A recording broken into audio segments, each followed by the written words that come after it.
All right, let's move on to more that we're tracking. India's active COVID-19 cases have climbed past the 4,300 mark, with Kerala, in fact, remaining the most affected state. Maharashtra also reported a sharp spike in cases. In the past 24 hours, 7 COVID-related deaths have been reported.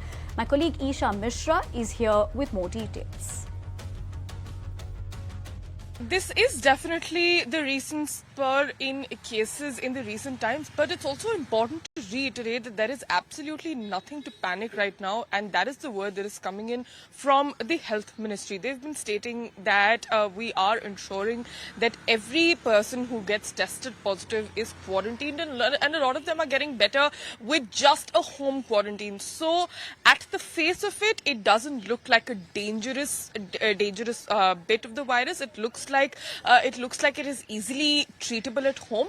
But when we speak of the cases, the active number of cases stands at 4,026 according to the Ministry of Health. In fact, we are expecting that the number will be updated shortly because it is a daily bulletin that the Health Ministry undertakes. In fact, as we were also talking about Gautam Budh Nagar, 45 cases is what you are saying. In fact, in Delhi as well, cases have been increasing. But yesterday, there were only the cases had dropped down, and the active number of cases in the national capital stands at 393. Like my colleague Arpita was also pointing out, Kerala happens to be the worst affected, and then comes the national capital. So definitely this is the time to take a lot of precautions. This is the time to keep your masks up, but also important to ensure that this is not a time for panic. This is not looking extremely bad. Back to you.